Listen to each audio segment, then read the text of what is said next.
look in the eyes of my brother without shedding a tear for my brother. I really wanna try for my brother. Yo, yeah. Shout out to Black Star. What up? What's going on? How you be? Welcome back to another episode of the InforMILLy Honest podcast. 3 of the 4 brothers here.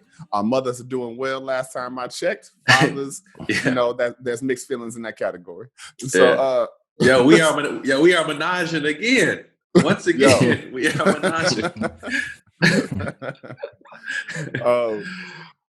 In case this is your first time listening, I want to welcome you back to the InforMILLy Honest podcast. We are brothers from the neighborhood of Gary, Indiana.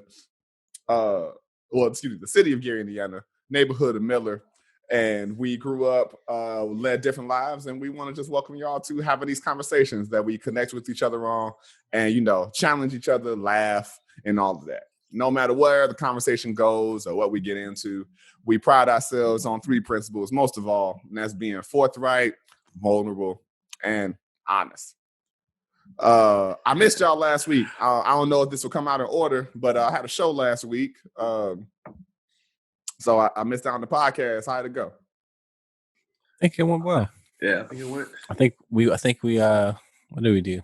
I think we winged it. We winged it. Yeah. Word, okay. Yeah. Winged. We stripped it. Yeah. We Buffalo winged it. Got that. Y'all were tender with it? Yeah. Yeah, it was cool, man. We got to do a couple things like, the spooky season is coming upon us. So, Word. Different traditions during holidays and whatnot kind of went from Okay. there. Oh yeah. Shout out to the timeless classic Hocus Pocus. Man, on my face. What's so funny is I actually just saw that for the first time last week. That's bananas. Wow. Kirsten made me watch it. Yes, because it's a staple of the Disney childhood. Made is good. She made you. What is good? It's like for me, I've always not seen it, but I've seen the characters, I guess you could say, and it just never made me want to watch it. Like they look creepy, but not in like an actual creepy way, like in a child way. And I get it was for kids, but But it's so brilliantly done. And what's mama's name that plays the main witch? Bette Midler. Y'all remember? Yeah, Bette Midler. Bette Midler. Yeah, Bette Midler. that's her. She does fantastic in that movie. Yeah, she did. And homegirl from Sister Act also does fantastic. That movie. That and for whatever reason, I have fond memories of the Disney original Halloween Town. I was hoping you was gonna say that, bro. Jumping off my goddamn chair, man. Yo, to this day, I'd be lying if I wasn't like when I think my brain power is strong enough, and I'm like, oh, time to work on this telekinesis. I remember that line from the movie where she's like, it's not a thing of moving it with your mind, it's believing it's in your hand already or something. I'm paraphrasing like a motherfucker apparently. But I do that to this day when I'm like, you feeling lazy, you don't really want to get up to get the remote or some shit. You're just like, it's in my hand already. Yeah, I do that when I see my girl walk by. I see her booty. I just be like, oh fuck! It still doesn't work. I gotta treat her to like dinner. Damn. Now on that accord, I know I can do that. If I put my hand out and the issue is that my girl has to see that my hand is reaching toward her ass, and it's like it's a north-south magnet. Just get that good old ass neato, if you will. Yeah, that's an ass state. Say yay, don't we do this? But beyond that, we got a question that came through the email, and so shout out to Penny from 8818 podcast. He put this out to us back in our more single days, when you might have shelled out money towards someone you might not even necessarily have interest toward, but you just in it. It could even be a platonic relationship, or just you just sharing space with a woman. And the question is, how much money have you spent? Can you recall how much money have you guys spent on a girl that you weren't even interested in or weren't that interested in? We usually went to somewhere free where you could do free activities. we went to parks and we used to slide a lot.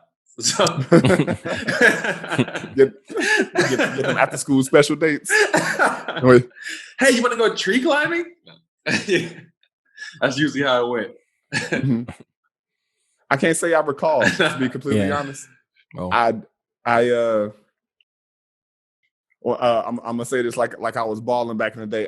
Because I know money was never a big thing to me, and it might be because we didn't have any. No, I'm kidding. Ish, you know, we would do odd jobs and shit like that. Especially in the earlier days. Cutting neighbors' grass, shoveling driveways, and all that kind of shit. So you just have some money in your pocket. I used to make $75 a pop shoveling driveways, man. Grass cutting season was my time. Especially later on in life, we were at some dance competition and they were shouting out seniors or juniors or something like that, and they were like, he does community service by cutting his neighbor's lawns, and I was like, is that community service? Like, damn, I'm getting paid for this. Meanwhile, you got a rap sheet. The other girls who are competing, they're like volunteering at retirement homes and shit. And they're like, yeah, he cuts grass.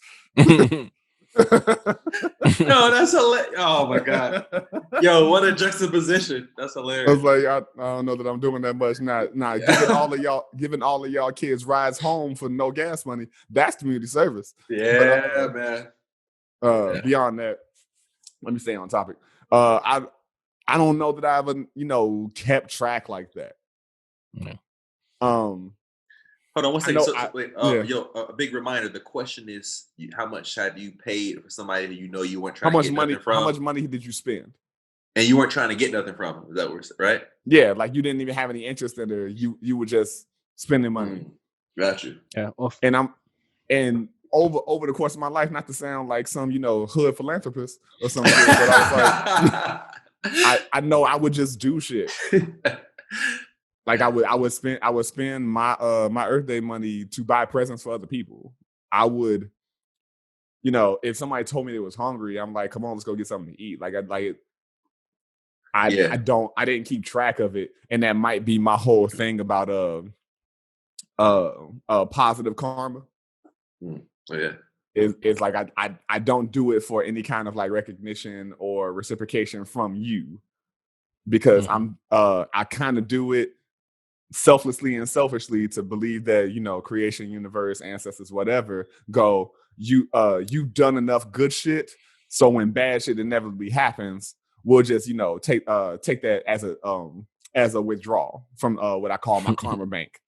Gotcha. And so I'm like, I make daily deposits in my karma bank, so when fucked uppery happens, as is inevitable, then creation can go, all right, cool. We won't make this as bad as it could have been if you were a shitty person. Yeah, bro. I heard you was on that Kanye level. I heard you was a billionaire in that bank. That bank heard you was a billion. Like I think you got like $5 billion or something. By $5 billion, you mean 5 bills, as in $5. That's all I in your karma bank. $5 billion. I mean, karma bank? As far as the karma bank, I don't know. The last situation was the last car I lost, my transmission went out as I was on my way out to Lafayette. And within a week, I was able to get a new car because my mother had just closed the estate on my closed the account on my great aunt's estate, and we got an inheritance. And so I was able to get a car within a week because my uncle also has a superpower. Yeah, Adam, you've met my uncle on several occasions. Mm-hmm. For whatever reason, if you say you need a car tomorrow, he's like, okay, cool. Okay. Like I wonder if he got some connects in the Atlanta area.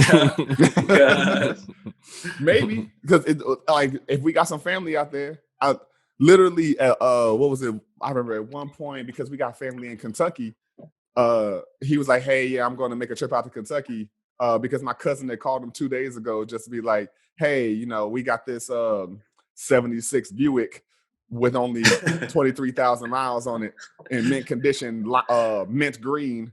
Yeah, that player green. We call it that player green. Speaking of mint green, this is, I mean, it's sort of off subject, but do you remember that car that Lamont was driving for a little bit? It was a green Cadillac. It was like a. Oh, I do. Vaguely. It was like a 70 something. I forgot what it was. It was like a 75 or something. It was like. Yeah. Did he have hydraulics? It was something out of like okay. It was something straight out of the ATL movie. Yeah, it was like, man, like I never drove it, but I love riding in it. I just felt cool. I remember the color was absolutely terrible. It was a terrible color, but it didn't matter because it was a gigantic cream Cadillac. He had that cream soft top or whatever too on it, right? It was some cream. It was some cream. I don't remember. It could have been. It could have been. That detail I don't remember, but I don't recall. Yeah, he had it for like maybe a year. Gotcha. Yeah. You know, it seems like our fourth member is able to join us, ladies and gentlemen. That's right. Yeah, buddy. Get it proper in here. Question is, to be petty or not to be petty? Yo. Oh, the God is here. Yeah. The champ is here. The champ is here. Welcome, sir. Yo, well, I know both of y'all, you and Adam, have given me enough rides. Y'all should be billionaires in your fucking karma bank. Y'all should be billionaires, dog. Oh man, please. Those are the times where you just confirm, like, oh yeah, you are my best friend. I tried to fill your tank up whenever I could. That's for sure. What was that? So Marco, the question on the plate is, can you recall the most money you ever spent on a woman that you were not interested in? Man, that I wasn't interested in. He gave that bitch be gone look. Like, nah.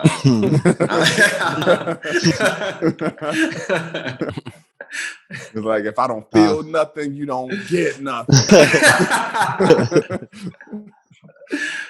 Nah, I make stupid mistakes. It's gotta be stupid. Wait, say it again. Say the premise again. Can you recall the most money you ever spent on a woman that you were not interested in? Okay. So I don't mean you don't care about her. It don't necessarily have to feel like you're getting something out of it. It could just be your friend or whatever. It could be a platonic situation.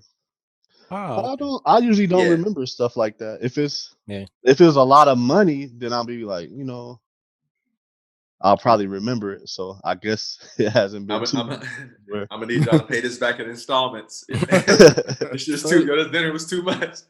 I'm not the type of person that would usually give and be like, dang, I didn't mean to do that. Me either. Except for like if you think about like a relationship that wasn't maybe a relationship that was kind of like looking back, hindsight, looking back, I'll probably have a relationship that I was like, I shouldn't have spent so much money on this person when they don't reciprocate or appreciate. So that definitely recall that person. Exactly. And it is girls that try to get the most expensive thing and stuff like that.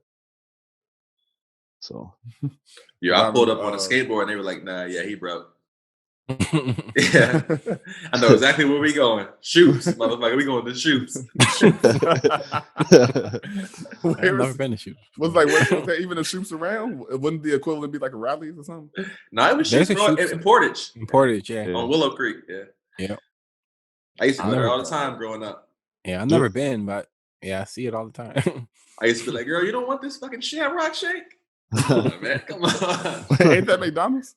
No, they got one too. Though. It's like a green. Shoops has like a famous shake or whatever. Just asking questions because I sure don't Only know. single patties, no doubles, no triples. Yo, realization I had much later. Why did I think Bradley's fries were great? I did. I used to too. I mean, I still do. Yeah. I haven't had them in a Nah, while. man. Bradley's fries are styrofoam. You mean like taste wise or texture or what? Texture, and like they taste like imagination. I don't know, man.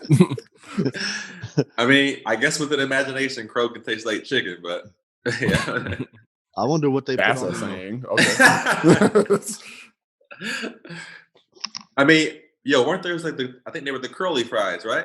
No, you Nah, talking about they were those like or were they red kinda, like the waffle fries? No, yeah, they're regular fries. They're regular fries. Yeah. Oh, And are they seasoned though? Are they? I mean, in comparisons like McDonald's, Burger King, you know, like they're Popeye, not like Popeyes has seasoned fries. That's Popeyes. Like Riley's fries look they got vitiligo. I'm curious to know what rallies have you been Yeah, man. because I can't remember which one was the last time, but I remember just randomly being like, oh shit, a Riley's. Let me go get some fries. And then I had them, and I think it was the one over in Glen Park off of Broadway. Dang. Yeah, that's and I was like, like I remember taking the first bite and just being like, it reminded me of when Panda Express changed their orange chicken recipe. Oh, I was pissed, bro. I remember that orange chicken. That's all I cared about. That I used to eat it religiously, and I remember when I first started dancing in Chicago, and I had like young man stomach. I would go get a full pick two from I would dance from 10 to 3. I would go get a pick two rice whatever from Panda Express with orange chicken and something else. And no, a double orange chicken, that's what it was. And a full large ass Jamba Juice. And then go dance from like 5 to 10. Damn. And I remember back when Panda Express still had oranges in the chicken. I do remember that. The best thing up there is that walnut shrimp is like kind of crunchy and I don't know that bourbon, bro. That bourbon chicken is the shit. I ain't had it in a minute. It was like a firecracker chicken or something like that. But yeah, I remember the first time I bit into it again, and I was like, this seems different, and it deflated like cotton candy, and I was like, wow, what the fuck? Yeah, I think he's got a bad batch because I can't let this one go. He's like, I will not stand for the disrespect. Now shall not pass. Because I love rice. I mean, I go maybe like twice a year, if that even. But every time I go, I mean, sometimes the wait is a bit insane. But yo, we can, we can make a whole episode getting into like the shitty experiences at fast food restaurants when they should all be the fucking same. I got an issue with the Burger King. Like I think the one closest to us here. Obviously I only get the Impossible Burger, and I unfortunately I expect what I've gotten on the West Coast when I first had it when it first came out. These motherfuckers. I will ask for extra cheese, and they'll give me a half a slice of cheese on the fucking burger, dog. That's just a smack in the face, bro. That's a smack in the fucking face. They took cheese away instead of like, fuck you think you are asking for extra. Like with this fake ass meat. Yeah. Like damn.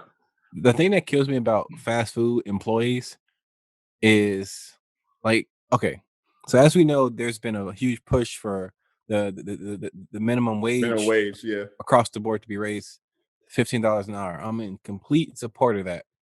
But sometimes they make it kind of hard to for that argument to be valid because it's like I'm not for across the board $15. But I guess it's the thing of is it not that what am I trying to say?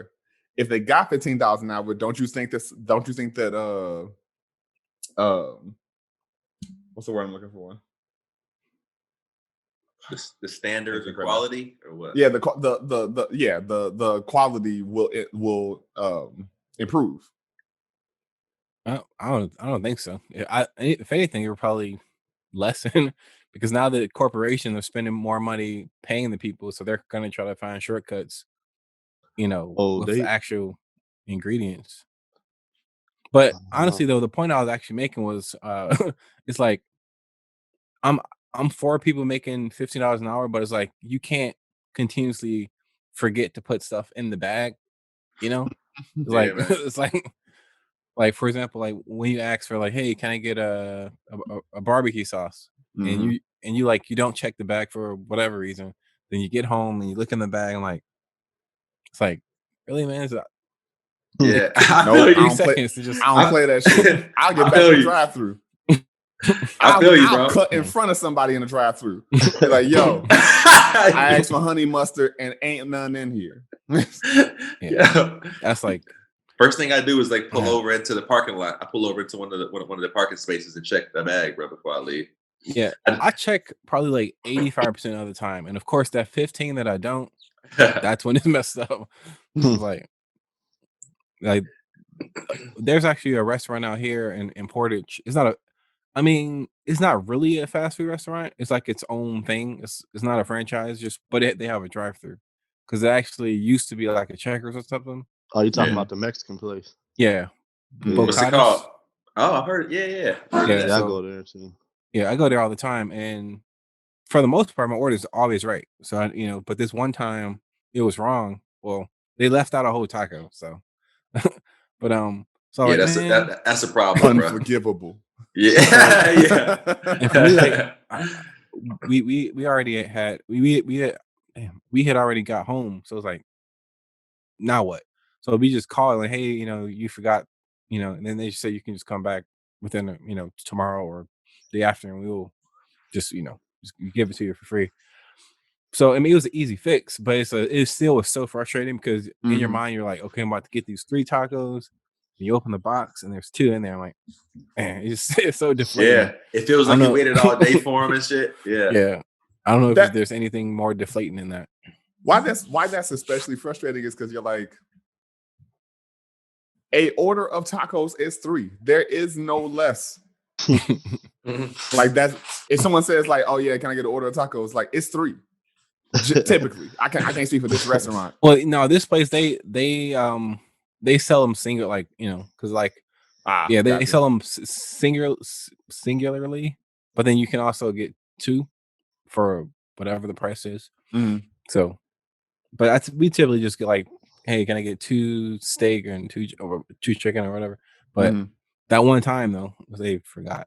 But it wasn't a big deal because, like I said, I got it the next day. But in that moment, it was like I wanted 3 at the time. Because that one taco ain't worth it, even if it is free. Yeah, The gas money to go back there True. that's and true. come back home is more than that taco. Yeah, Yo, Like they should have gave you extra tacos to no, compensate. that's Yeah. true. Actually, yeah, that's true. yeah, like Should've the got next actual. yo, when they say, come back tomorrow, I'm gonna be ready for another meal, not just one Yeah. taco. I'm gonna be ready for Right. another meal to fill me up. Right. Yo, Marco, Speaking how of, come you oh, go ahead. I was about to say, why are you not in support of the $15 an hour across the board? Right. I don't think that all jobs are worth $15. Could you give me an Just that. example? That's simple. That's very, very to the point, sir. Yeah. I mean, that's a good point. So how much they make at McDonald's now? I don't know. Probably 10 maybe? 8.75 or something like that. Oh, probably less than 10. Probably most. that's crazy. I mean, the minimum wage is 7.25 here in Indiana, Yeah. Yeah, I think so. which is crazy ridiculous. Right. I'm all for that being at least $10. But there's a lot of people that's not making 15. And all jobs are not worth 15 an hour. So to me, I mean, I'm not talking about like a crazy difference either, but I think $5 that, is a crazy difference. huh? I said $5 is a pretty dramatic difference. Yeah. What you mean? if you're saying like if they are getting paid $7.25 and you're like, if we increase it to 10, that's a hell of an increase. But if the current economy still, can't support a single parent house home at $10 an hour for the occupation that they have, then doesn't it still So seem wait, like it's a little shortchange? Because somebody got to do that job. right? And they're gonna do it. Like, I don't think it's a shortage of people who are, doing that job. Yeah. But I do definitely think that, it's levels to this work game. Like, you can't just to me, I don't think you could just enter, because who are these jobs for? Mostly kids and older people, Yeah, like folks with their first job or something. Yeah. hmm and I don't think that every job is there to support your family. There's some jobs that can support your family, and there's some jobs that are not really meant to. But it's also that's a case by case circumstantial thing. That may be the only option, is that somebody has to work at the Culvers down the street because they don't have a car. Yeah. And they still need to earn enough money to eventually get a car or take some night classes and all of that. Right. And they And can't it's do on that them. if they only It's on them. That's true. I mean, You know what I'm to saying? some degree. You don't know we what happened in their saying life though. no. I'm not saying that. I'm not saying that like shit didn't happen in their life that are out of their hands. I'm saying from there on out, it's still on them. You can't say like, hey, y'all should be paying 20 an hour because that's what I need. true. You know what I'm saying? Like, some people only need $10. Some people only need $8. Mm-hmm. It's highly unlikely to me. I would never take a job for me, because we've been leveling up. I've been leveling up. For real, like leveling up. That's great. like is a time in our life where we probably would have had a $10 an hour job. Man, I had And the that- $8. I had the $8 job at one And point for sure. I think to raise minimum wage to $10 would show the people like, okay, the government is acknowledging inflation. But to raise it to 15 is a lot of jobs right now that you have to have expertise, certificates, etc. to get 15 an hour. So And to they should raise be that, more. No, Yeah, like you those know should what? be more. definitely, Because I should be paid more. I don't doubt And that. I think it's a thing of if the balance in inflation just isn't there. It's dramatically different. The cost of living and property taxes, etc., over the last 50 to 50, 60 years has dramatically increased without wages also growing. I personally think that what's really broken is the like how much rent is and stuff like that. That's unfair to me, because I understand it going up from time to time, but it's dramatic, and it's like I'm with you on that. it's hardly nobody living in half of these places, and nobody's making money. It's like, what are Yeah. y'all But that goes doing? back to property taxes. It's a thing of Yeah. those landlords seem evil, and some of them are, but it's because their property tax land ownership increases, although ain't shit changed about the neighborhood. Yeah.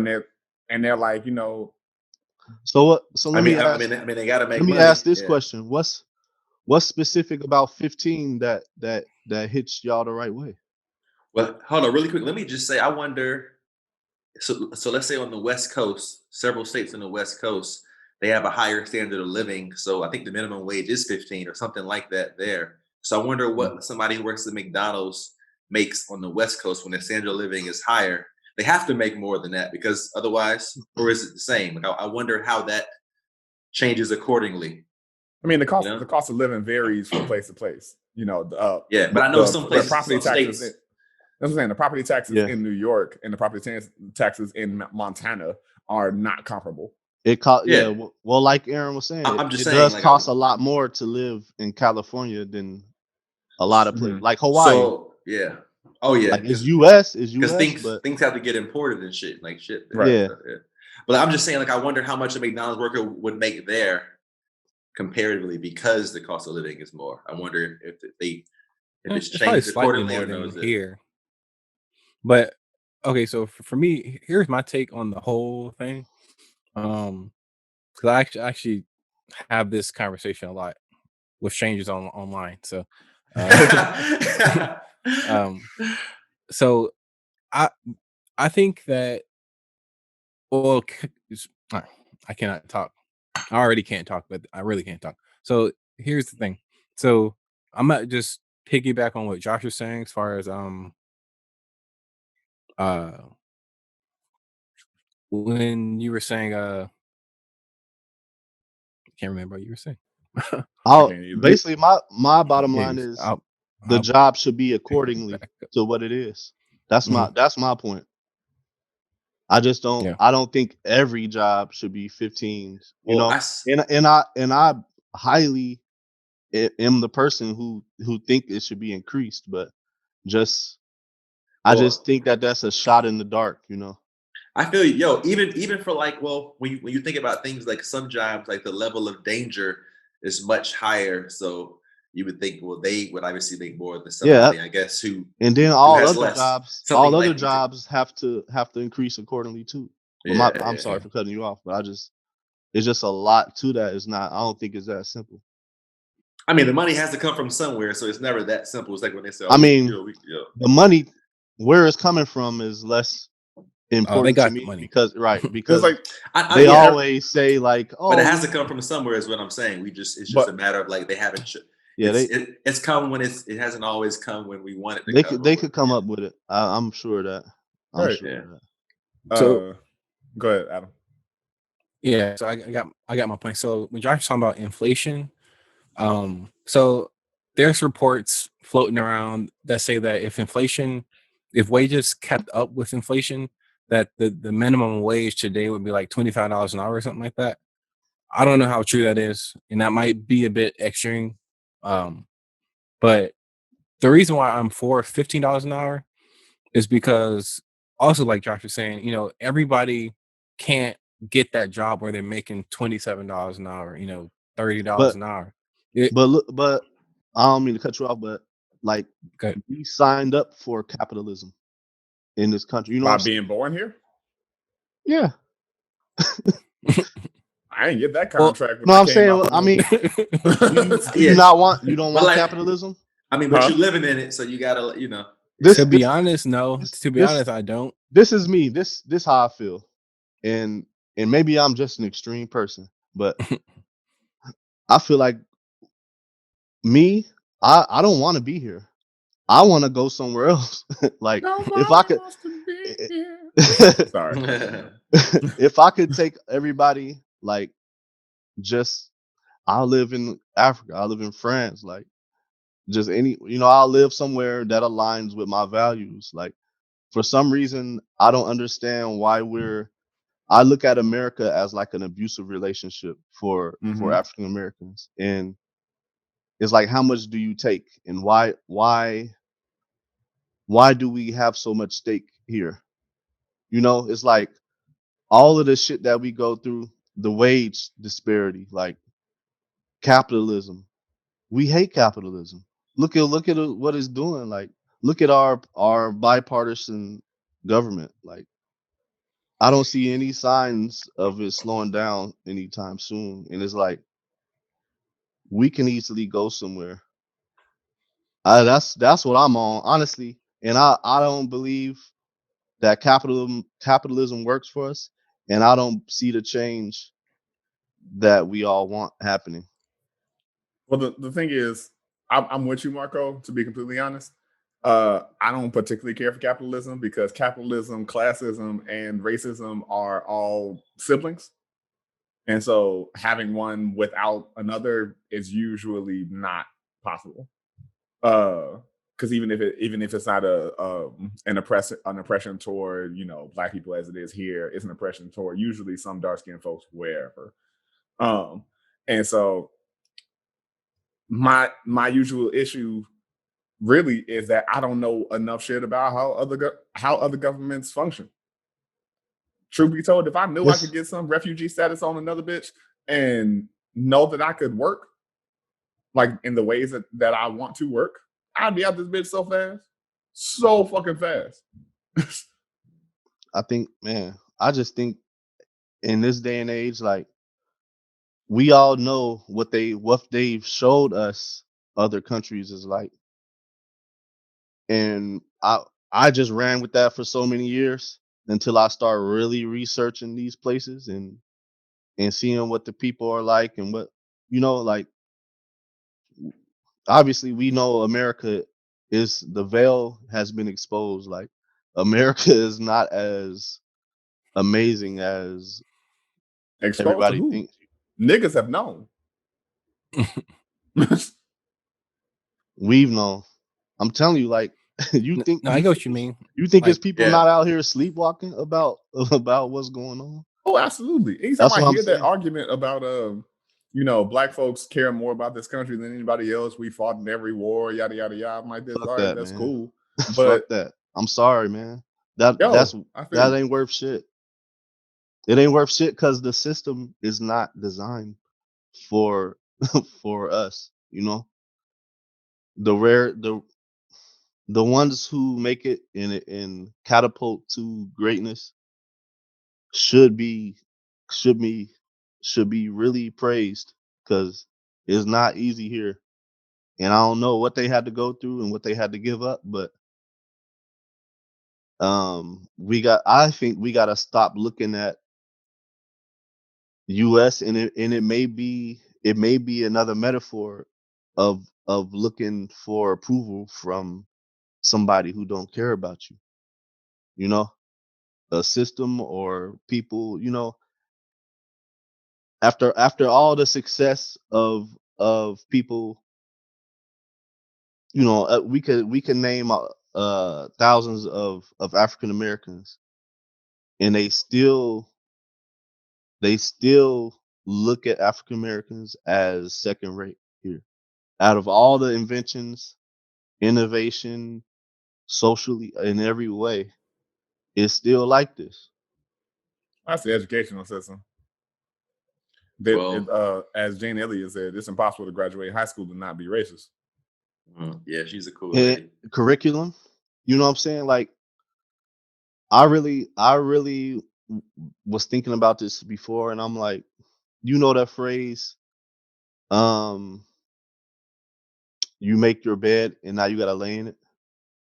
And I believe that if African Americans just was like, we really don't need America, and is a black flight, as they like to say, white flight, Mm-hmm. then they will be forced to lay in the bed that Like they scat. made, and they can go down with their own empire. Oh, that'd be fantastic. I would love to. I know people joke about it all the time, but I would love to see what would happen if, like, I know Ghana, I think it was, that was like, you know, hey, show up and we got a citizenship for you. Yeah. And all love and prayers to Nigeria for the shit that they're going through. Just want to say that. But it is that thing of, if there was a plot of land, or if like 7 to 10 countries on the continent were like, yo, if you are a US citizen and you want to come here, you go through a 4-month process so we can integrate you into society in whatever capacity that you are already feeding the American system. Everybody would go.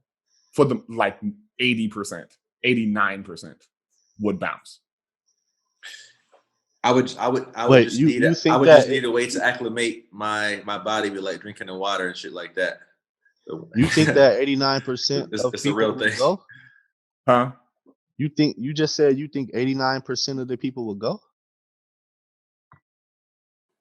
Within a certain age bracket. If we're talking about like 35 and under. Man, at some point you gotta to me, I just feel like in this day and age, we can do this wherever. And there's less and less strings attached to us being here. What are the strings that's attached to us being here?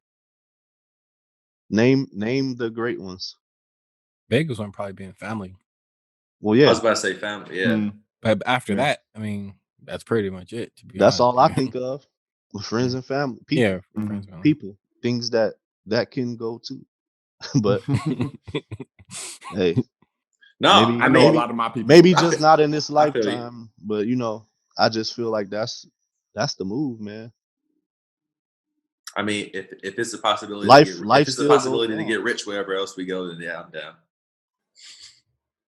So you really want this capitalism, huh? I mean, it would be I would like to be rich. Yes, it'd be nice. It'd be really cool. Do I need it? Not in no way. But like, it'd be cool to experience. I've been feeling like that for a while. I mean, because I like to say, when I realized that, like, okay, this shit really is not gonna make me any happier at all. I was like, oh, and it'd be actually cool to have that kind of experience. If it doesn't happen, I'm not going to dread it, but it sure would be nice. well, while we're here, this is actually a question that I posed as a potential like a topic a while back, and it was like, what does success success look like to you? Or like, what is your version of success? And I guess, Aaron, I guess you could go ahead and start, since you were saying you wouldn't mind being rich. Yeah. Well, I guess it depends if we're talking like material success. Just in general, just a general statement. In general success, it would have nothing to do with money. Actually, it would have to do with like how I'm feeling. Like, yeah, it would just am I method, you just paraphrase here or just use like am I able to feel at least a sense of like ease, independent, that's not dependent of money or something, or certain situations lining up for me in the right way that I think they should line up? Am I still able to maneuver this life? I'm just giving, like, that's just a general idea. At least a sense of ease maneuvering through the challenges in this daily life, moment to moment, what have you. With everybody's getting challenged with at least a sense of definite ease, independent of somebody praising me or showing ill will. That would be success for me. Like, that's succession showing up for me. Okay. I guess I'll go next. What does success look like for me?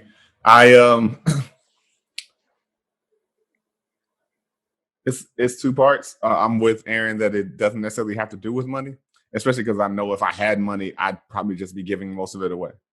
Yeah, I would do a lot. Like, I would be doing mad philanthropy and funding so many arts organizations and community projects and shit like that, or hiring people that can go find these community projects so that they can give money to it. Quietly, I don't even need, like, I'm trying to be on my print shit. Where like 20 years later, they're like, oh yeah, he built the Black Smithsonian and that bridge to Mars. He paid for that.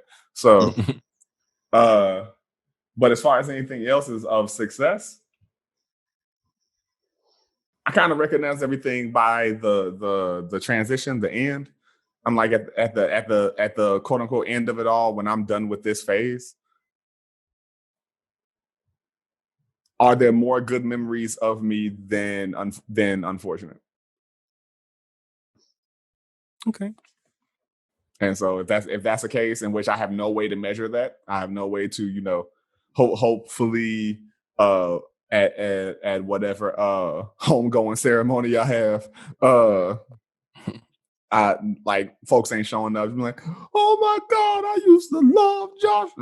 You know, I'm gonna expect people to be putting on some house music and some Afro beats and like a dick to be sucked in the corner. Like I like my dick. Yeah.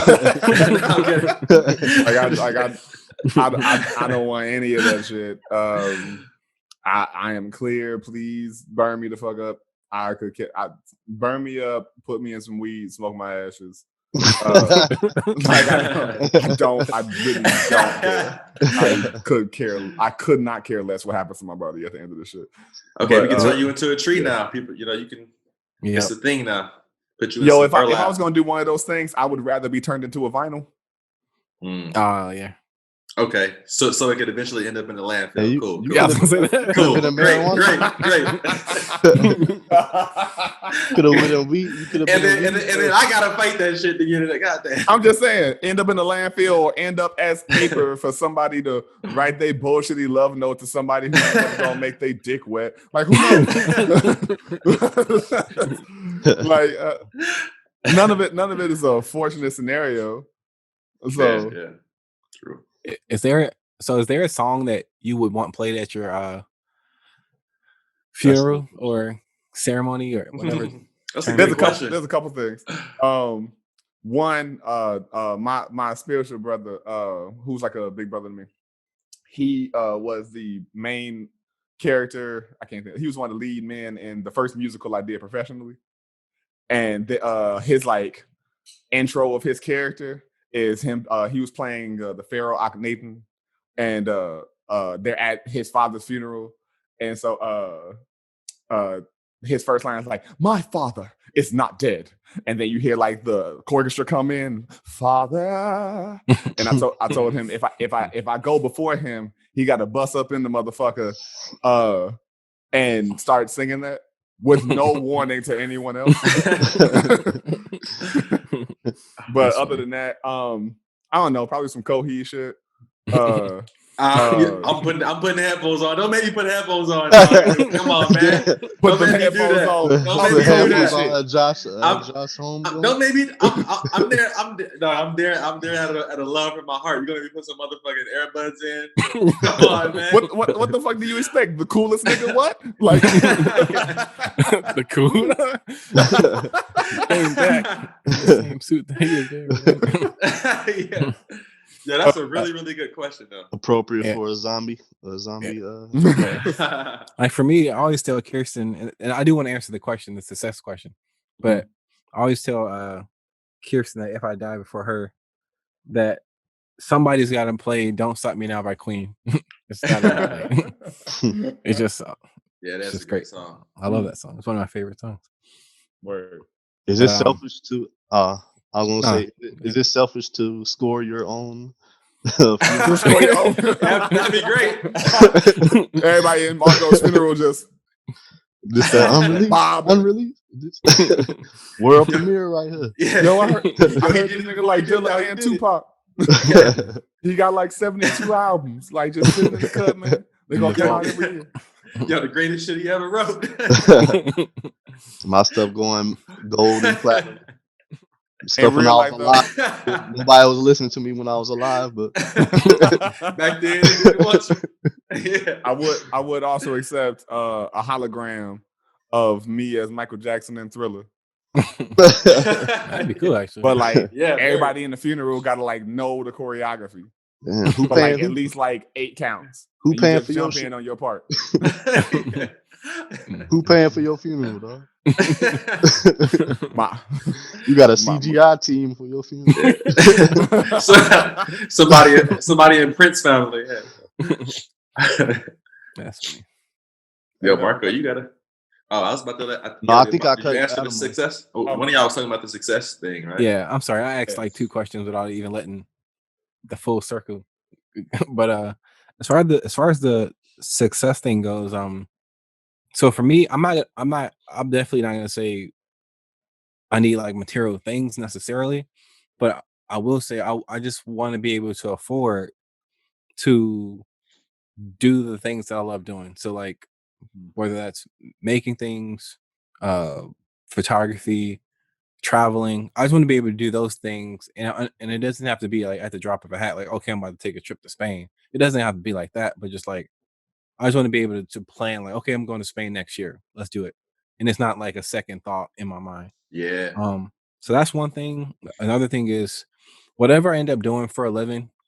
Like I mean, I'm 31, so it's not like I'm 17. But but whatever I end up doing for a living, like I just want to just legitimately enjoy that thing. Like I don't want to wake up and be like, oh, here we go, or man, I can't wait to Friday, because like the idea of hating what you do Monday through Friday for 8 hours plus is like it's just like it seemed like a terrible way to exist. To only enjoy 2 out of 7 days a week just doesn't seem like a good way to live. So that's Yeah. pretty much it. Oh, Marco. I am left. Uh,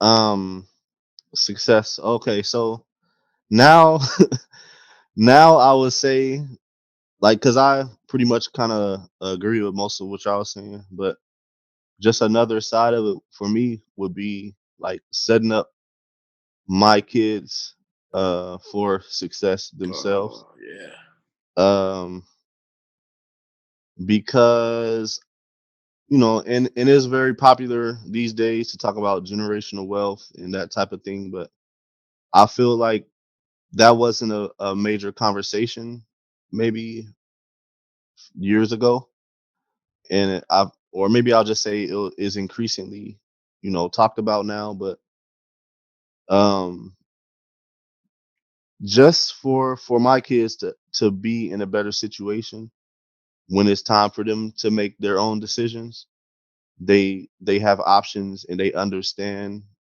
their options and have some type of financial standing where they can, one big thing for me is like you it may seem simple, but you have transportation to go to your endeavors, like, because I remember not having that at times when I was fresh out of high school and trying to pursue things, and then I'm thinking like, why didn't you know I have this down? Why isn't this in place already? And I don't blame my parents, but it's like it should have been something that was concrete already there. But so for one, to prepare my kids for the real world financially in all other ways would be a success for me. And more personally, pretty much what y'all was saying, like, state of mind and comfortability financially to do the things that I want to do comfortably, um, like travel, and just have those necessary things in place before anything. Um, just so it's, to me, I look at it as like momentum, like, because other other families have, they pass things to each other. They set basically setting each other up for success. It starts before, it should start before you have even thought about it. So that's pretty much it for me. Uh Yeah. as far as Yo. like, I will bring one more thing into the equation, like career wise, um to be doing one of my passions. Uh Yeah. you know, that That's a good that's one, pretty bro. much it. I, something came to mind. I felt like if somebody asked my aunt that question, she would give almost the exact same answer as Marcus. I just remember, like, I know this is random, but like, that's something that she would like in our Mhm. many of conversations, they would usually end with her saying something like, man, I'm just happy. Like, just, I just want to feel comfortable with knowing that when I go, I raise responsible, adults who are capable of like getting their own, who are set up in a way where things can work out for them. You know, at least the necessities. You know, that's like, oh, that's wonderful, man. You, Marcus, are wonderful, man. Oh, thank you. Appreciate that, man. I may have needed to hear it. All right, yo. I'm trying to now. I got to get like on that zone of what I really want to come up with a good song to play at the funeral, though. I was gonna ask you. Man. You didn't respond to that part. I'm trying to like. I don't know for sure offhand, but I do have I remember a situation that like where this exact thing happened, and it kind of like threw me off because you all of y'all know TJ or Tara, like Ken's daughter, my uncle Ken's daughter. She had a dog named Coco. She called her Coco because she was a double knockout. I had a dog named Coco. KO. Yeah. Oh, KO. Yeah, because she's a double knockout, you know. And she was awesome. And like they were super, super close. Like that dog would growl if you looked at Tara wrong. If you like looked at her from a fucking mile away. So when she finally passed, they buried her in the yard, and you know, and so one day we're all eating or something, and like they come in and it's like, so we're gonna have like a memorial or whatever for the dog, and I was like, oh, okay, cool. That's like, you know, I wasn't expecting that. That was new, cool. So we go to where the dog is buried, and you know, everybody's like, you know, do you want to like, you know, mainly Tara, but everybody has the option to like have a moment of silence and give and say a couple words or whatever. Same thing you would do for people. And so everybody's saying that we're, you know, wish you the best, whatever universal energy, what have you, whatever it means to you. Everybody's saying their thing. And then out of the blue, Tara pulls out the stereo and starts playing a fucking Temptation song, and it blew me away, bro. I was like, "What is going on?" And like, which song? Please tell me which song. Sugar pie, honey, but bro, and she's like breaking down, crying. She's like, "Yo, this was our song," and I just can't help but think like, that dog did not fucking know this song, you know. You know, it was doing some like Scooby-Doo type singing, like the dog was just like, I'm happy to be going on a fucking walk right now. If you listen to that or scream on me, whatever, it's fine. But like that situation, it just reminded me of that situation because like that song was played and it threw me completely out. I'm looking at my aunt. Yo, this is like maybe the first year, if that, I think, of us, like, of our families integrating. So I guess things were still a little bit fresh. And I'm looking at my aunt. Probably shouldn't say this, but I'm looking at my aunt and like, I love you, Tara. Yeah, I love you, TJ. This is all good. I know that dog meant a lot. That dog was wonderful, but like, that was a moment that threw me off, man. My face was so red because I was trying not to fucking, you know, it comes off terrible in that moment to just, you know, bawl hilarious. when she's bawling her eyes out and I'm bawling my eyes out for a completely different reason. That's a terrible man. Yo, the dog was cool, but like, ain't nothing like a laugh that you know you shouldn't be having. Yeah, man. Like, and you know what I think that's about? Like just the contrast of like you come from a totally different frame of mind when it comes to that. And she coming from a totally opposite place, and it's just like, oh, exactly, like the contrast of how y'all feel about things. Yeah. And it should be funny. I feel like it should, like, I was laughing at that idea of it. You know what I'm saying? Obviously not like her feelings or the dog. Like, of course. Like, I mean, I might shed a tear when Hachi, y'all know, Hachi, if Hachi passes, I might shed a tear. I love that dude. But to pull out the Temptations, that was enough for me. I was like, yo. So technically, I'm gonna fact check you. It's the Four Tops. Oh, okay. My bad. Actually, then it might have been it might have been a different song. Then I know it was a Temptation song. So my bad. It was a different. Gotcha. But just hearing the Temptations. No. It was the month. It was was it the one? Something in the month of May. My Girl. Yes. That was my girl. Yeah. My girl. My bad. It was my girl. I had a feeling it was that. I don't know why. Yeah. I mean, yo, and the dog was female, so maybe that makes That's that hilarious. adds to it. But it like that right there, man. And my aunt was like, my aunt's like, hold it together. Hold it together. Hold it together. Yo, why does that make shit funnier? Yeah. She was like, when you're right trying now. you're just trying to push it down, and you're like, this is. It's kind of weird to feel guilt when you're laughing. Yeah, dog. Because like laughing felt so natural. Like you don't. Yeah. There's no reason for the guilt. I was just feeling for it, but when they pulled out that Temptation, and it was a cover of the Temptation, so it was a cover. Oh, it was a cover. It was a cover, bro. I'm like, so yo, when you guys are together going on walks and shit, you choose the cover instead of the real. Oh man, killing me.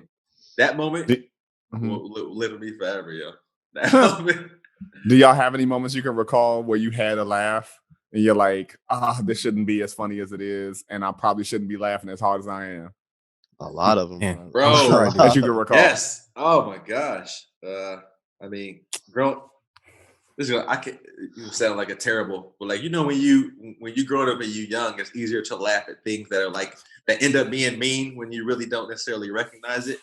You just see somebody who's considered different in the room or what have you in a situation, and somebody, family member or friend or somebody else is like pointing that difference out, and like it's fucking hard not to laugh. And then when I was a kid, I was feeling guilty. Like, damn, yo, I actually, I was like, I was a bleeding heart in that moment, man.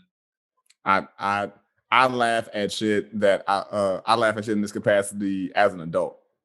Yeah, because Go ahead. I just think it's I'm honest about it. Like, all of your experiences to this point has led this to be funny. Like, it's kind of hard to go around that right. But I guess there's a difference in laughing at that fact than like laughing maliciously. Like, like I'm laughing at that person feeling. Oh, the laugh has never been malicious. That's what I'm saying. That's what I'm saying. I think the guilt comes from like, okay, it's just a matter of respect. Like, okay, I see how they would be highly offended because they don't know the context of why I'm laughing. Yeah. But I was gonna say, like, I can't think of anything specific, but if you grew up in church, then you were laughing your ass off at half of the stuff that was going on. That's so true. Speaking in tongues and stuff. The first time I heard, especially a black church. Yeah, it's so funny, man. Specifically, it's just so funny. I've been to both, and white church is not funny. They funny too, because I went to a church before, and they were like laughing uncontrollably, and I didn't know what was going on. You feel so out of place. Like, what the hell? And I honestly, that I kind of didn't want to laugh there. I was more kind of freaked out, but it was fun, a little funny. But church stuff, like songs, some of the stuff that they say, some of the stuff that they do, just. Bro, have you been to the Family Christian Center? There. I went to the Family Christian Center a couple of times, and I couldn't help but laugh because, like, how much money did they put in this production? Yo, God don't cost that much, man. God don't cost that much, yo. Yo, look at every mega church, and you will wonder. Man. For me though, I probably like Mark said, there's definitely probably a bunch of church stuff. For me, I know there's a lot of stories for me, like when I was in the armed forces, there's probably plenty of stories. Back in high school, when I was playing sports, there's plenty of stories. I'm gonna say one story. Oh man. What's so funny? I laugh at this to this day. Like probably within the last couple of weeks, I probably thought about this and laughed at it. But anyway, so we just lost. We just lost the game, which is not shocking. So we take the bus back to work, whatever. We were taking our uniforms off, whatever. And two people, I forgot who and what they were even fighting about, but these two guys two teammates are they're not physically fighting, but they're just verbally fighting, they're arguing, Yeah. and it's causing this big commotion. Then one of our coaches comes up. He's like, y'all y'all need to shut the fuck up and do this. This line will forever be funny. He's like, the only thing I want to hear is pants shuffling off your ass. and like at that point, obviously at that point he's expecting silence. So everyone's trying to not laugh, but you just said this hilarious thing. It's like, and there's so many football stories where it's like I could think of a few of those stories too. Yo, I remember. Oh no, go ahead. Oh, my bad. I was just about to say Mr. Sutton.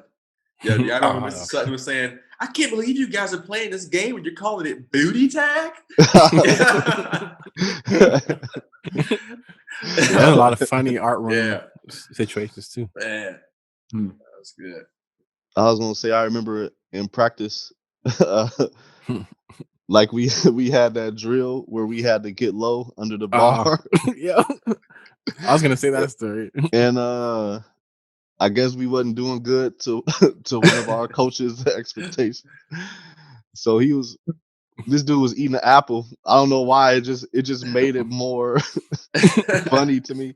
He was like crunching on an apple, like, you know how you eat an apple, like a big bite, like yeah, like you eat an apple regular, but then some people would just take the biggest bite you can. He was doing that. Coach your mind.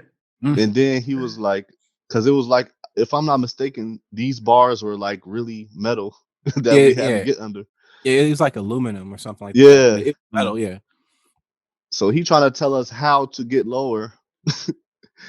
And he go under there and bust his head. So it sounded like a metal bat. Like it was like dink. If I'm not mistaken, he was like knocked out. He fell back. I don't think he was knocked out, but he definitely like fell back. It was a tremendous blow.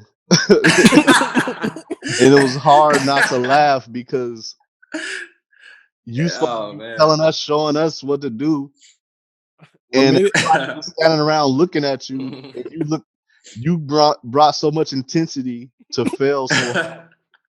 That's what made it so funny, because he like if anyone that knows who Coach Ahmad is, he was super and he's a super intense person. Everything he did, he said with intensity. He was big, jack dude.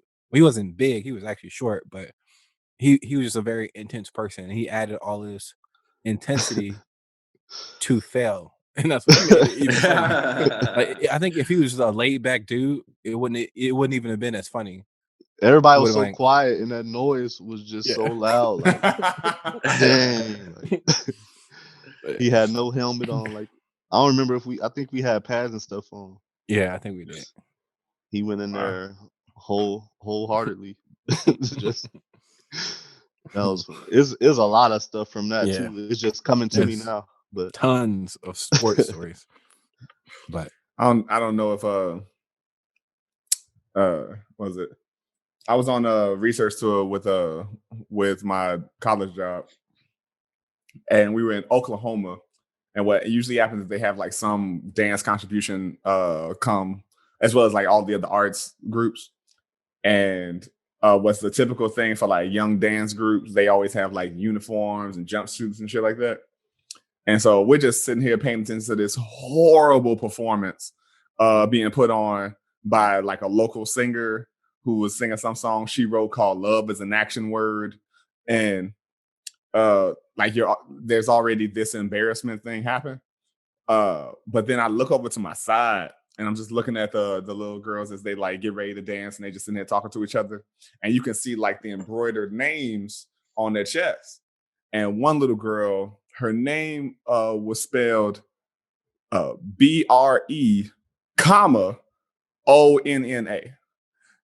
And I cried for the next 15 minutes with no context to anybody else, because everybody's like, yo, what is going on? And I am like bawling in tears because I cannot believe this little girl's name is spelled. I don't know if this is embroidery, like just typo, And she just, you know, she's like, we paid for it, so we got to wear it. But the idea that a comma was in this little girl's name was fucking hilarious. Wow.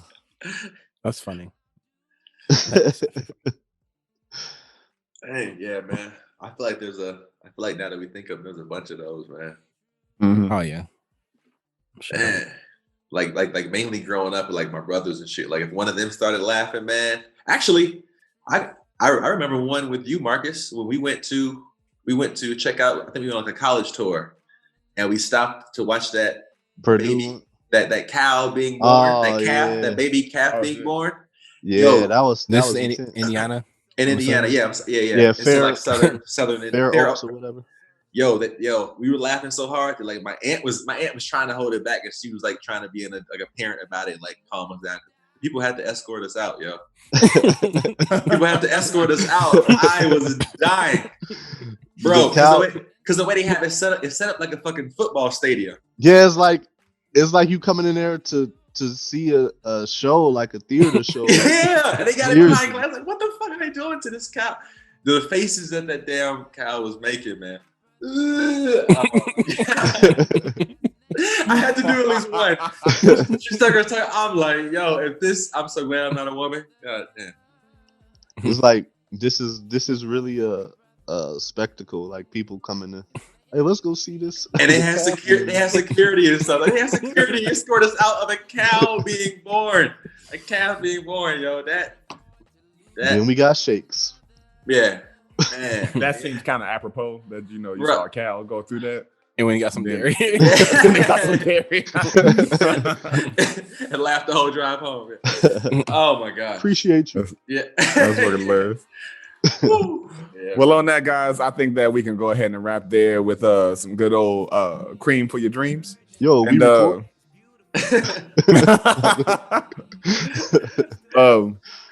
want to thank y'all for tuning in to another episode of the InforMILly Honest podcast. Thank you. Please continue to write in those emails. Shout out to 8818 podcast, the Mo and Show. We call him Penny just because that's the homie. And shout out to any of the other friends of the podcast. Call a brother. What's Jeremy's? Cognac Conversations. Cognac Conversations. Shout out to Jeremy and Cognac Conversations. Every Wednesday, every Wednesday, check it out. Yeah. What'd you say? And Joe Button too. He be checking us out. We're gonna be on the Joe Button podcast someday. We're gonna be bigger than 85 South. Yeah. Who knows? I'm trying to get a contract with Charlemagne's company, Black Effect. Yeah. But we have four brothers. Blessedly, Marco joined in, so we got everybody here.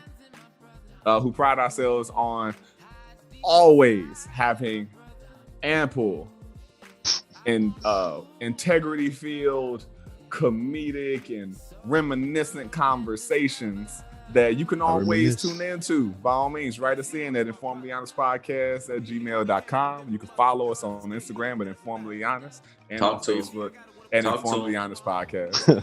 And so as you continue to engage the people in your life, your friends, your family, especially when it gets awkward or it gets challenging, or you got to get something off your heart, right?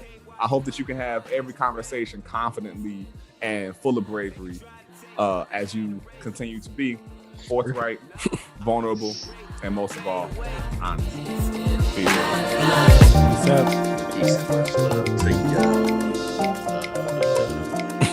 Peace.